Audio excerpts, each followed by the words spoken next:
Okay, so it is 12:33, so I will kick off.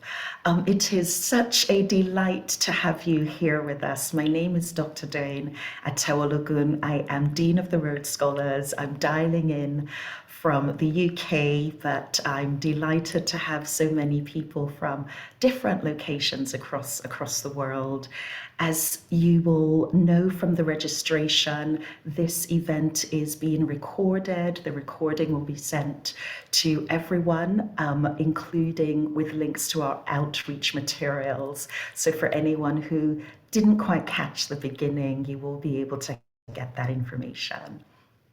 We are so thrilled to have this opportunity to be in conversation with our guest speaker and our presenter, because this is a question that across the world, when we think about the potential talent that is in different universities across the world, there's lots of questions around the ways in which institutions and academic advisors can support their students to get access to elite scholarships, including the Rhodes Scholarships and others. And so this opportunity, this conversation is really targeted at potential academic advisors or current academic advisors across institutions to give you a sense of how scholarships can support your students and also be great for your institution.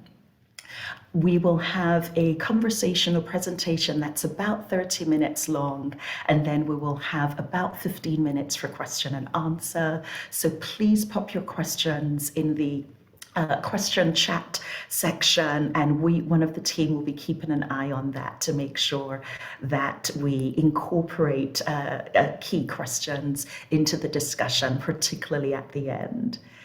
I am delighted to be joined by our presenter and guest speaker, and I'm going to hand over to them shortly.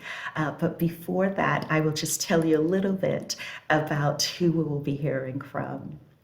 We will first hear from Louise Dearnley, who is the Director of Selection and Outreach for the Rhodes Trust. Louise and I are great colleagues, and I'm so inspired by the work that she does in leading the Selection and Outreach team. The team works closely with the national secretaries across 24 constituencies, spanning over 70 countries, in developing outreach strategies, improving selection processes, and sharing good practices. So we are delighted to be hearing from Louise very shortly.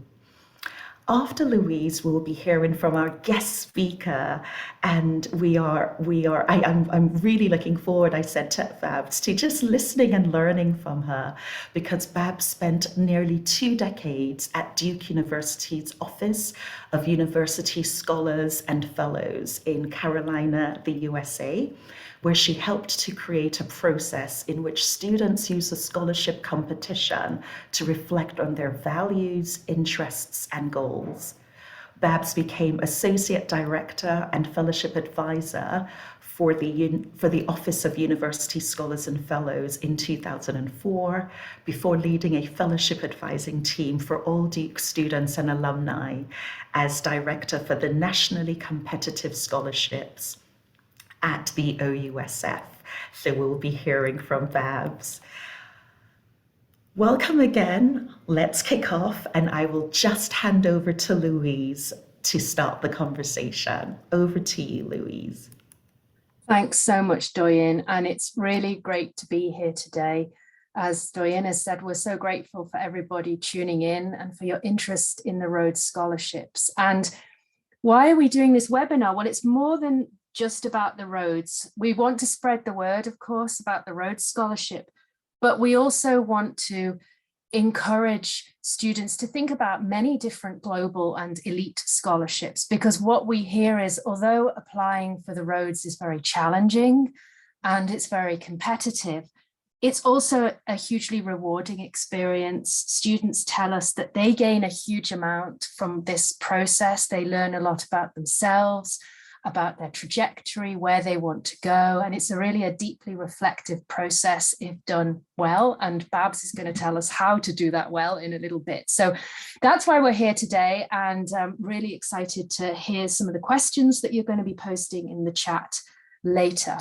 But first, I'm not going to bore you with 100 PowerPoint slides. This is really just a couple of slides to tell you, in case you're not so familiar, what are the Rhodes Scholarships and what are the selection criteria? Because the Rhodes is slightly different. It's not purely an academic scholarship, and we'll see that in a minute from the selection criteria. So the Rhodes Scholarship is fully funded, and it's a postgraduate award that enables students to come and study at Oxford University. So if your students are fixed on a different university, then the Rhodes Scholarship is not for them. But if they are interested in Oxford, I mean, Oxford offers most courses. It's got a hugely broad range of courses. So we think there's pretty much something for everybody here. But it is to study only at the University of Oxford. We get over 3,000 applications a year for about 103 scholarships, and about 20,000 people start the process every year. So it is hugely competitive. It is a challenge. Going through the application process is challenging, but as we've said, many people find it hugely rewarding as well. And Rhodes Scholars come to the UK for 2 or more years. They can either do a master's degree, so 2 one-year master's degrees, or 1 master's research degree for 2 years, or if they're qualified for it, they could also study for a DPhil. And most of the courses that people would be interested in are offered by Oxford University. The Rhodes Scholarship fully funds both tuition and a stipend, a living stipend. So students do have all their costs covered. We also cover things like the health surcharge and visa fees and that kind of thing. So we try to make this really an equitable award so that everybody can afford to come and study at Oxford if they win a Rhodes Scholarship. So that's the scholarship. It's also a little bit more than just an academic scholarship. So we do programming. Doyin and her team lead a wonderful program of leadership modules and forums and talks and student experiences. So it's more than just a purely academic scholarship. And partly that is reflected in our selection criteria.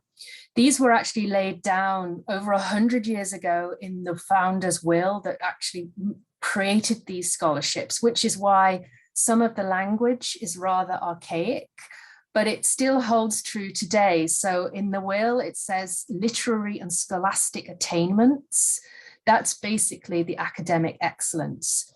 So it's a key selection criteria. Everybody who applies has to meet the threshold for being able to get in academically to the University of Oxford.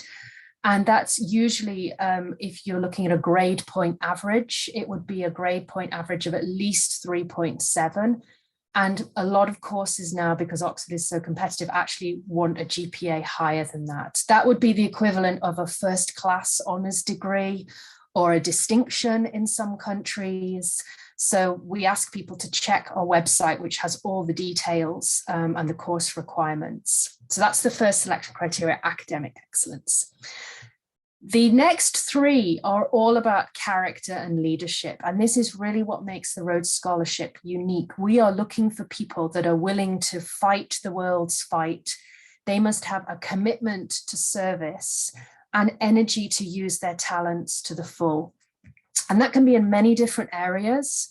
So there's a myth in some constituencies that the Rhodes is all about being a great sports person. That is no longer true. Believe me, you can be in any field, but you really have to have that energy to want to drive an agenda forward and fight the world's fight. The third selection criteria are what we call the virtues: truth, courage, devotion to duty, sympathy for and protection of the weak, kindliness, unselfishness, and fellowship.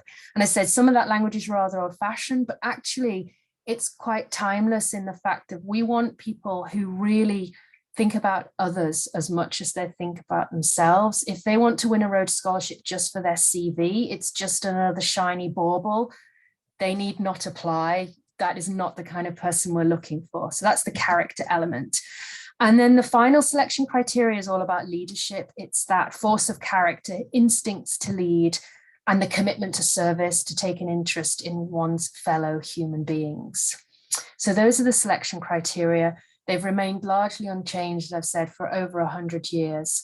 And selectors really take them very seriously. So when you're thinking about students that could potentially be a Rhodes Scholar, I would encourage you to think about the whole panoply of their character traits. So that's a little bit on what the scholarship is and the selection criteria. One final comment I would like to make is about the application process itself. So applications open every year in June. So we're in the run-up to application period at the moment. The website is actually being updated this year with to help applicants through that process. We'll have an applicant journey, an eligibility checker where they can check if they're eligible, and we can talk more about eligibility criteria. If anybody has any questions about that, we can talk about that later.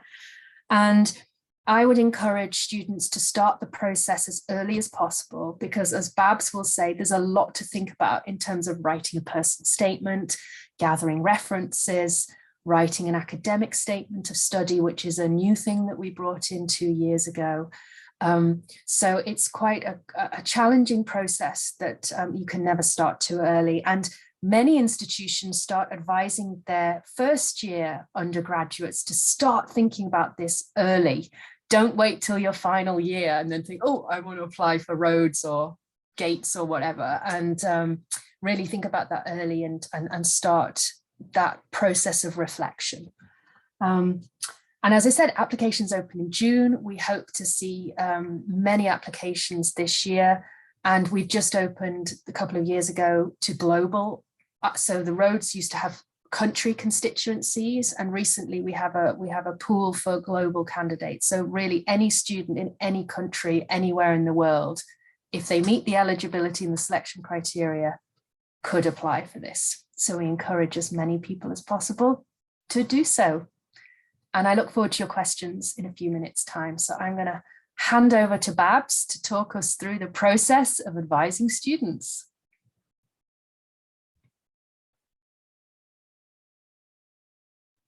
Sorry, I had to unmute. You'd think in these days that we would all remember that. Hi, I'm Babs Wise, and thank you for giving me this opportunity to talk to so many of you. So I did read yesterday somewhere that I was billed as a scholarship expert. I want everybody to know that there are no scholarship experts. It's about learning from one another, learning from our students. And I've honestly been in the right place to do that with some great faculty and students over the years. So why would I encourage in this Office of Nationally Competitive Scholarships, why would I encourage a student to think about these things and to really go for some of these high power competitive awards like the Rhodes? And the answer really is the direct benefit to the student. What you have to do in a Rhodes or any other scholarship process is think deeply about yourself, to do some real deep self-reflection. It is the job of the staff and faculty to kind of guide that reflection and help the student reflect on all of the different things. They need to be able to say who they are, okay? What drives them? What's the difference that they want to make in this world, and how in the heck are they going to get there? We also have to help them think about what scholarships and what opportunities will take them to that place that they are talking about. So this process involves conversations along the way. Faculty need to be talking to their students and asking questions along the way about who are you? You know, why are you interested in these kinds of things?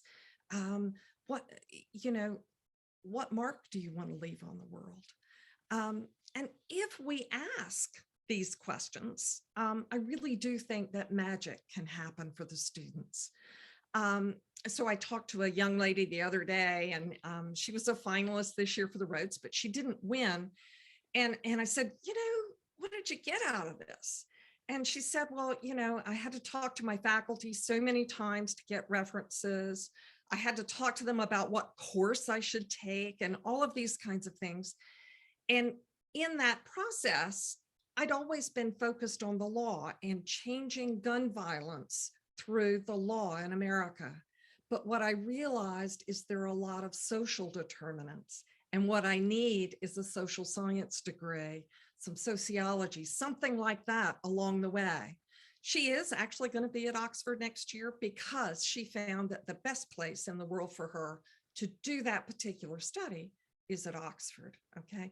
And that is through the process, through thinking about where she needed to be and going on. There was another student that I worked with this past year I've been working with him for several years, and he's always wanted to be a doctor because that's what he thought he ought to be. But he had this little thing behind him that he was a Native American student, an indigenous student, and he wanted to help his community too. And, what is that? He's really interested in the research of cardiac surgery. But then what else? And so he, through this, met one of our faculty who started talking to him about social determinants of health. And he's really discovered a body of research on Indigenous people, and he's actually contributing to that research while also doing his cardiac research. These are really important things. And the connection that he made by reflecting on what he wanted to do and how to get there is what made the difference. So the job of the scholarship advisor is to ask students, who do you really plan to be? And they always come into my office and I say, well, who are you? And they start telling me all of their accolades. And that's not what I'm interested in. I'm interested in who you really are. And in academics, we don't always ask those questions. We don't go to that level and talk to students, but a scholarship advisor is someone who does, who kind of tries to find out what the values are behind the study, so that then when the student is ready to say, I want to apply for the Rhodes, they can investigate Oxford and find the course of study that's right for them. They can run it by their faculty and check that out.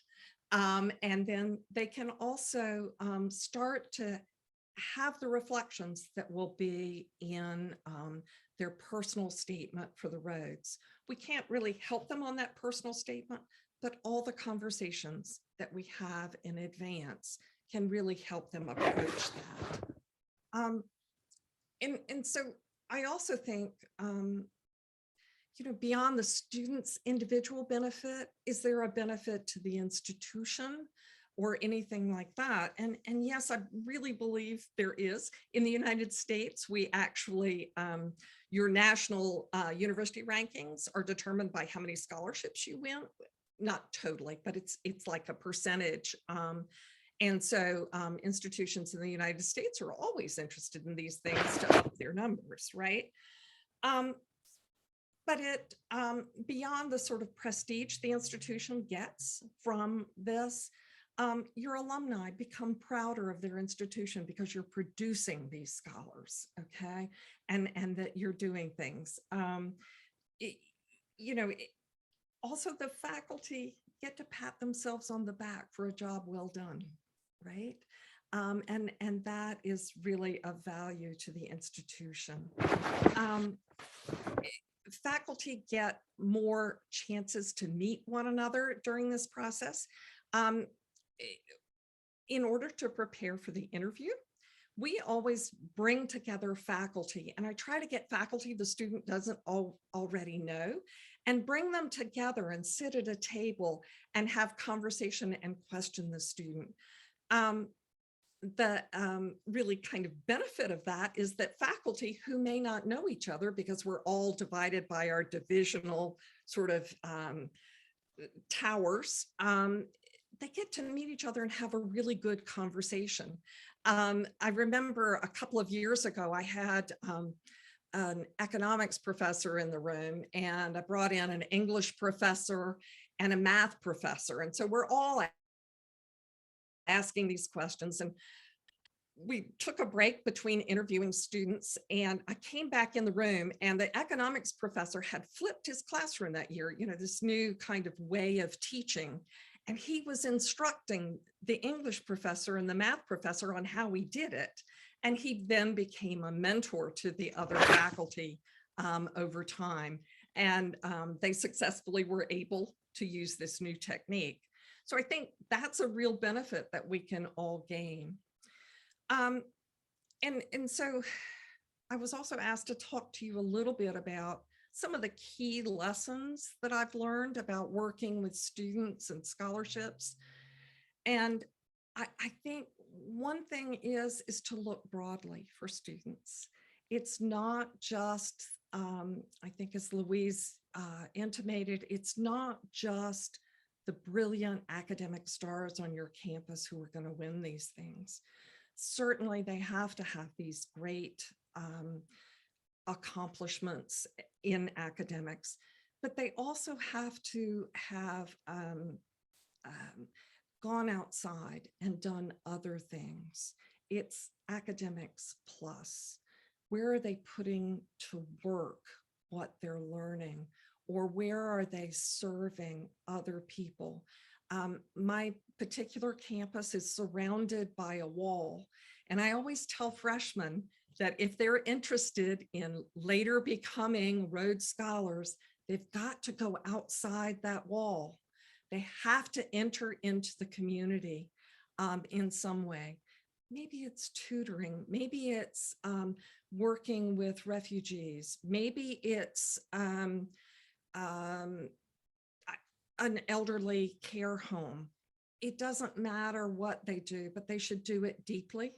And I also say, just because your CV has a lot of clubs and organizations on it, that's not really good enough for these competitive scholarships. They want to see depth. They want to see that you dove into things and did them well. So, look broadly for your students. Look in, who's doing a lot of writing, who's accomplishing things in the lab that are really fantastic. Where are they doing these things? And if they're doing something in the lab, where are they connecting that to the greater social value? And then, recruit students to do these things. Ask your faculty, who are the people who make their classroom fun? Who are the people who are really, really outstanding in some way? We used to give faculty what we called golden tickets. And these golden tickets, they could hand to any student, and it gave them my email address and said, you need to meet Babs. And then I could have a conversation. And so that was really, really wonderful.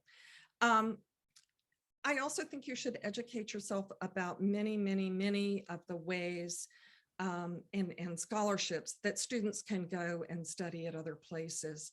There are things like the Knight Hennessy at Stanford or the Schwartzman in China that your students, they may apply for the Rhodes, but they may apply for several things at one time. And so be open, learn about those in as many ways as you can. The way that I have learned about them is through what's called the National Association of Fellowships Advisors. And it is a group of people who gather together to talk about scholarships. We have foundation reps. I think the Rhodes is part of our group. And we also have many scholarship advisors across the United States. We have people in Canada, we have people in the UK, as well as in Abu Dhabi and Singapore and some other places. But this is a great opportunity to learn about scholarships and to learn about how to develop a scholarship office, if that's what you want, or to just get better at advising students on scholarships. So, you know, be prepared to meet some really great kids. I've learned a lot in this process. I'm a humanities kind of person, but I have certainly learned about invisibility cloaks. And I know more about CRISPR than I ever thought I needed to know.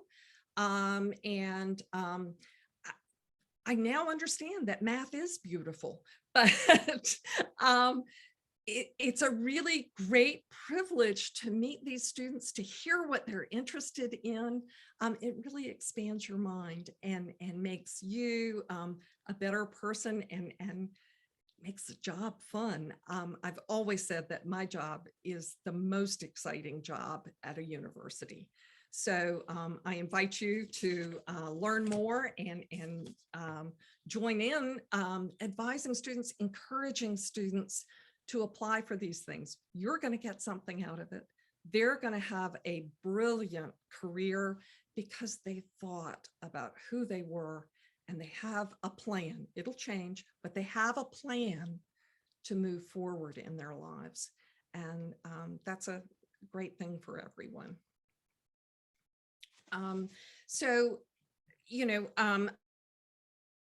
I did mention ways to get knowledge about different things.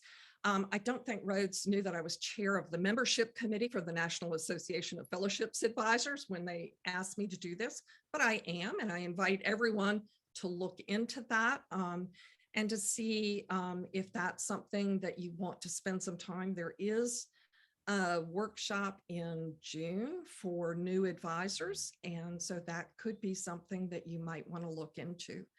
There are other ways. There are databases, both commercial and private, that you can take a look at. Many schools in the US have these things. There are many places. Postgrad.com is one I mentioned earlier today to some folks. So many places to find out about scholarships. So Louise, do you have other ideas of things like that? Yes, so there's also a page on the Rhodes website, and we'll send you the links after this call to our website and an email address that you can send queries to if you'd like to know more. But we do have links out to other scholarships, other opportunities. I would also say that we have a YouTube channel that you can subscribe to where Rhodes scholars talk about their experience, and you can find out more about the Rhodes Scholarships. We're on Facebook, we're on LinkedIn, Twitter, so you can contact us on social media and we can give you more details on this. We often have live takeovers where Rhodes scholars will take over Facebook and answer questions from applicants and advisors. So lots of events coming up if you follow us, on Twitter or subscribe to the YouTube channel.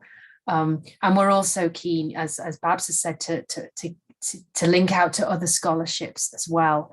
So we have some information about that on our website, and I will put the queries email in the chat in a minute, so you know where you can get more information after this webinar on. So back to Doyin.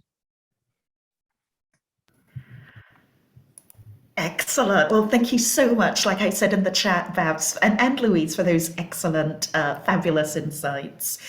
We have some time for question and answer, and I just put in the post or in the chat an opportunity to put questions in. But while we wait for more questions to come in, I would just love to kick off with a question to Babs, really, which is, drawing on your experience and building on some of what you said about the insights of the actual process, the insights from the student perspective, how would you suggest a student think about the essay? Where do they start thinking about the Rhodes essay? And how can a university support that process of thinking without working directly on the essay?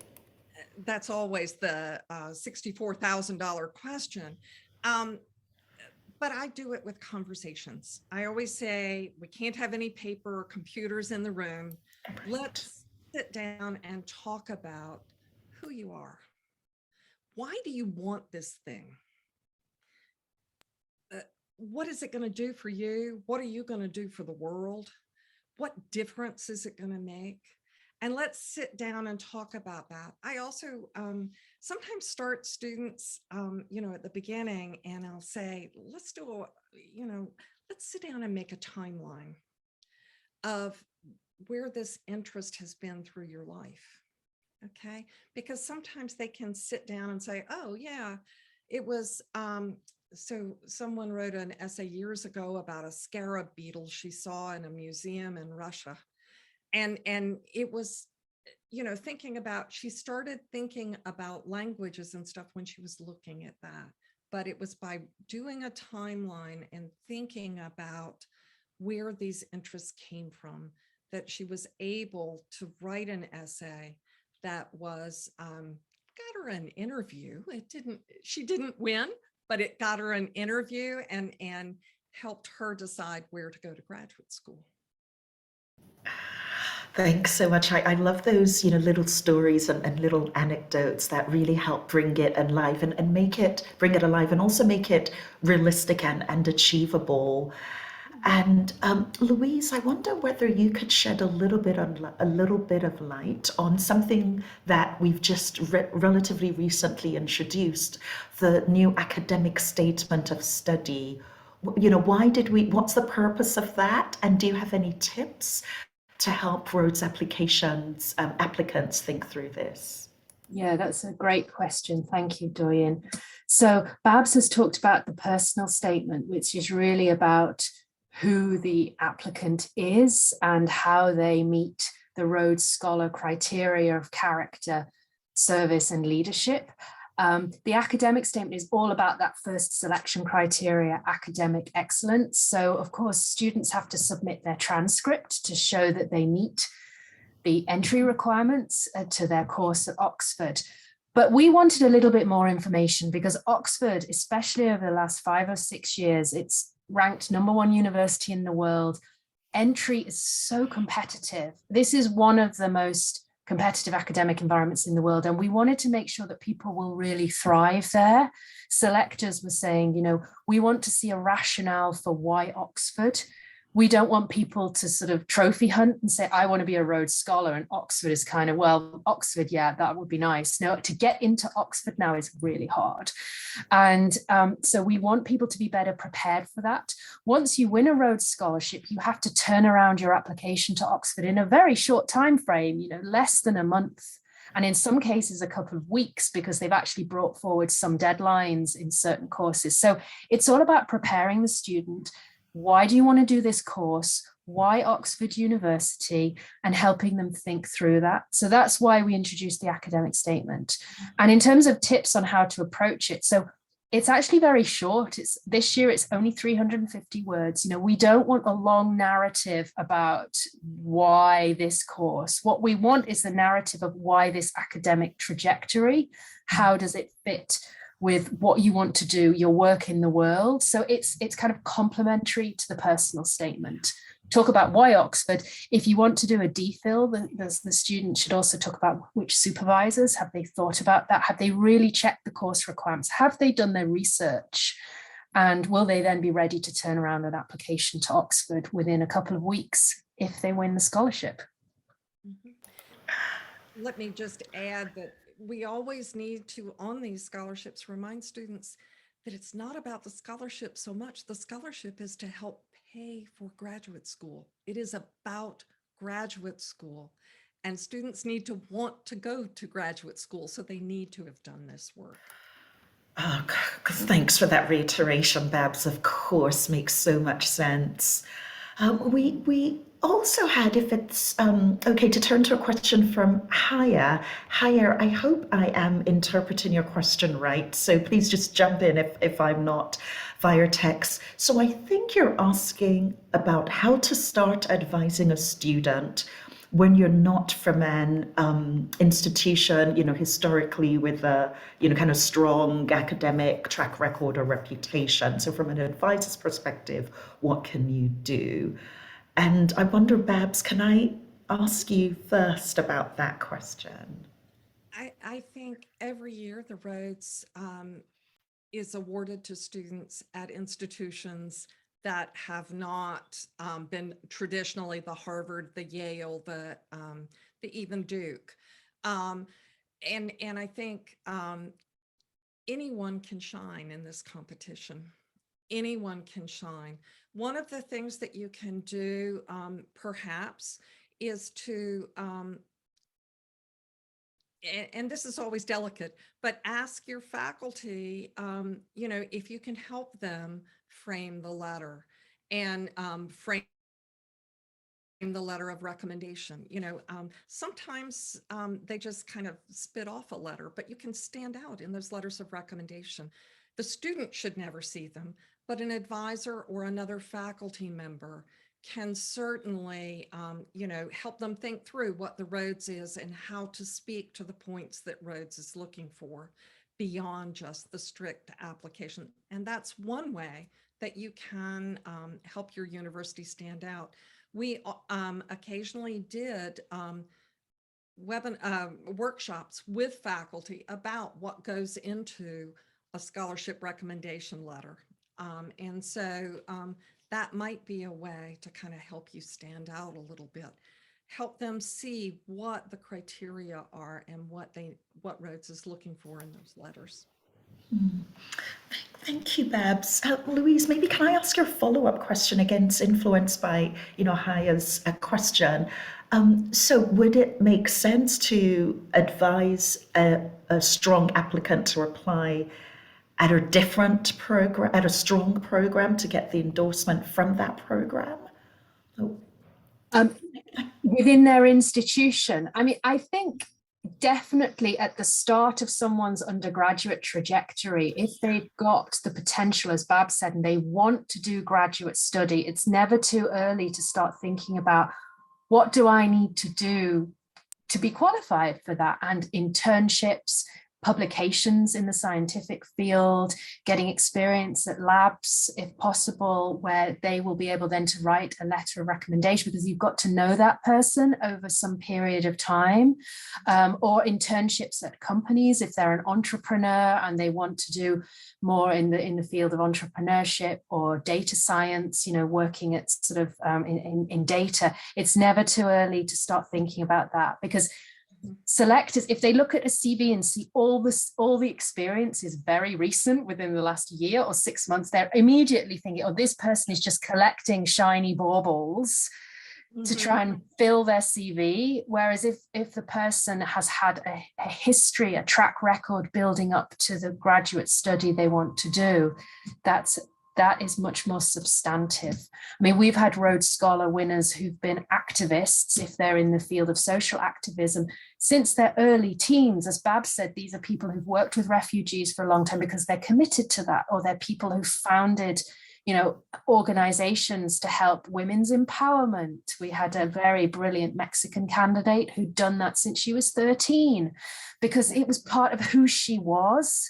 And so it's never too early to start talking to students about, okay, what makes you tick and how are you showing, as Bab said eloquently, how is that coming through on your CV? I love that. Thank you so much, Louise. Just quoting Babs, supporting them to think early about who do you really plan to be and how do you write that. Maybe a last question. Louise, if it's okay, I'll direct that to you. So Sharia is asking, what is the main difference between a personal and an academic statement? So it's interesting because not all applications for scholarships ask for a personal statement. So when you apply to Oxford University, they just want to see an academic statement. What do you want to study and why? But the Rhodes is different. You know, we are looking for people with great character strengths, leadership potential. This is an investment in somebody's, you know, trajectory. You're a Rhodes Scholar for life. There's a wonderful alumni community that is very supportive. And this is really an investment in somebody. So that's what the personal statement is getting at. Do you have the qualities of a Rhodes Scholar? Truth, courage, devotion to duty, energy to use your talents to the full. So that is exactly what the statement is asking you to reflect on and speak about. Whereas the academic statement is very much, what do you want to do at Oxford University and why? And are you qualified for it? So do you meet the academic criterion? Thank you so much for that. We're in our last couple of minutes. And I think what I'd like to do, Babs, is I'd love to leave you with the last word. It would be fantastic to hear, what are you getting? And what have you got, you know, speaking to the advisors on the call, what do you get from the work that you do, and what can they look forward to? It is truly a privilege to sit with a young person as they think about their future. That has been for me just life-giving in a lot of ways. You know, they're working in an office, there's so many administrative details and all that kind of stuff. But to get to sit with a young person as they consider what to study next, what to think about, it's really invigorating. You know, I think about, you know, our country has been through some things with Mr. Trump and other things. And to hear students talk about how they want to change our country. You know, we're in sort of a bad state of people not getting along, but to hear students talk about ways to break that impasse, it's really life-giving and gives hope for the future for me. And that has been just such a privilege.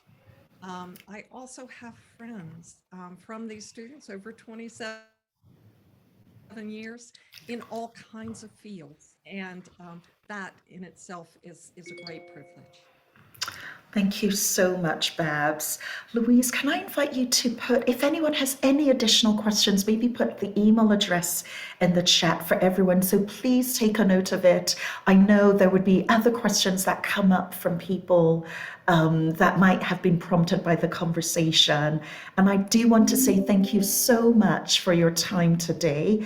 Like I said, as we kicked off, we will send a recording to participants with link to our outreach material.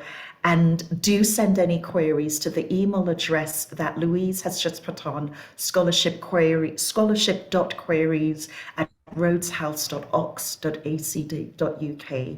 Thank you, everyone. It's been a real pleasure spending time with you today. All the best. Bye-bye. Thank you.